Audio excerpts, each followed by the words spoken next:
السلام علیکم ورحمۃ اللہ وبرکاتہ۔ میرے عزیزوں، آج آپ کو بڑا ہی عجیب واقعہ سنانے والا ہوں۔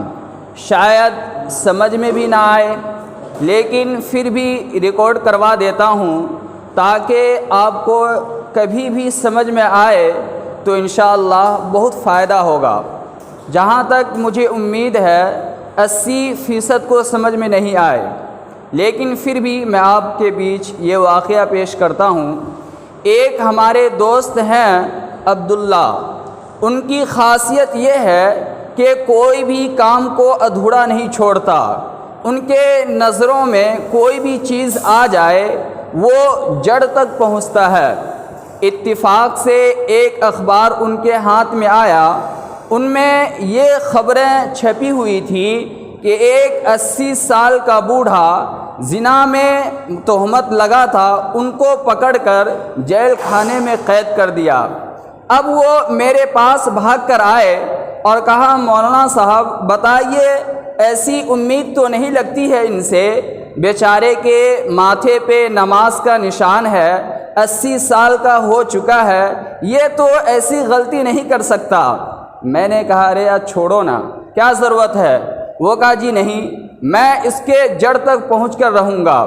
بہرحال وہ 3-4 آدمی کو فون کیا۔ فون کرنے کے بعد اس بابے کے پاس گیا۔ جب جیل خانہ پہنچا تو اس بوڑھے 80 سال والوں سے پوچھا، آپ کی کیا خاصیت ہے؟ آپ کا حال کیا ہے؟ کہا، میں اللہ کا شکر ادا کرتا ہوں کہ میں اس جگہ پر ہوں۔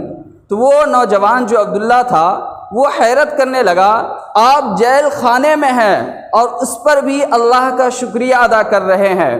کہا، جی ہاں، میں اللہ کا شکریہ ادا کر رہا ہوں۔ اس کی وجہ یہ ہے کہ جب میں 18-19 سال کا تھا اور میرے والد کے پاس پیسے کہیں سے آئے اور انہوں نے 2 منزلہ چھت بنا دیا، اور جو ہمارے ارد گرد گھر تھے وہ جھوپڑ پٹی کے تھے، یعنی گھر پر تو سہارا تھا، چھاؤں تھا، لیکن آنگن ان کا کھلا ہوا تھا، جن کے بنا پر میں اپنی چھت پر چڑھ کر ان کے آنگنوں میں جھانکا کرتا تھا، ان کی بہن بیٹیوں کو میں دیکھا کرتا تھا۔ اتفاق سے ایک کرایہ دار ہمارے بغل میں آیا اور ان کے ساتھ ایک بچیاں بھی آئی۔ جب بچی آئی تو وہ بہت خوبصورت تھی اور میں نے ان کو دیکھنے کے لیے بہت حد تک کوشش کی، لیکن ایک دن وہ نہا کر اپنے آنگن میں بال سکھا رہی تھی اور ان کی آنکھیں اتنی خوبصورت تھی کہ مجھے ان کی آنکھیں بھا گئی تھی۔ تو وہ لڑکی اپنے آنگن میں بال سکھا رہی تھی تو میں ان کو جھانکا۔ جب اس لڑکی کی نظر میرے پہ پڑی تو وہ اوپر اٹھی، یعنی اوپر نگاہ کی، اور ان کے آنکھوں سے ایک موٹی آنسو نکل آئی۔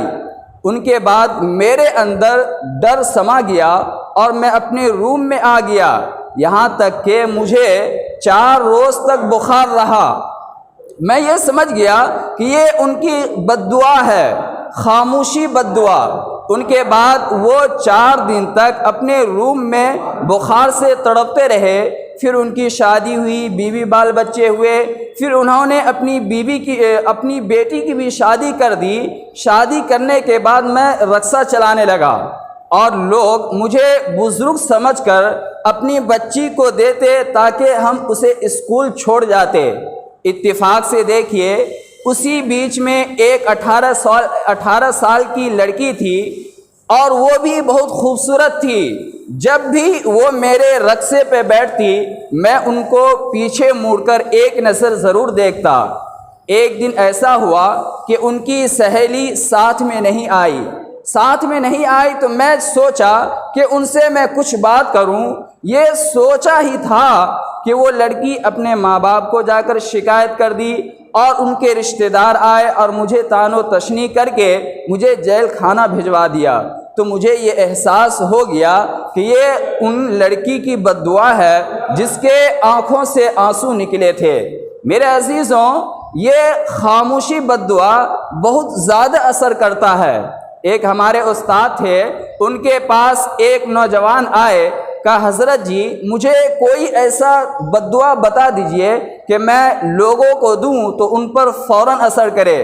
تو استاد جی نے فرمایا خاموش رہا کرو، خاموشی کی بد دعا ایک ایسی بد دعا ہے جس کا تعلق اللہ سے ہے، اگر اللہ کے پاس وہ پہنچ جائے تو حالانکہ پہنچ تو جاتی ہے لیکن اس کا اثر تھوڑا دیر سے ہوتا ہے، ہوتا تو ضرور ہے لیکن جب بھی ہوتا ہے تو ان میں وہ باریکی سے پستا ہے۔ آج ہم دیکھ لیں اپنے معاشرے میں راہ چلتے لڑکیوں کو چھیڑتے ہیں، لڑکیاں کوچنگ جاتی ہے تو ان کے راہ پر چھیڑتے ہیں، ان کے ساتھ بدتمیزیاں کرتے ہیں اور وہ چپ چاپ چلی جاتی ہے۔ تو میں خاص طور سے نوجوان حضرات سے کہتا ہوں کہ وہ ایسا نہ کریں، خاموشی بد دعا سے بچیں۔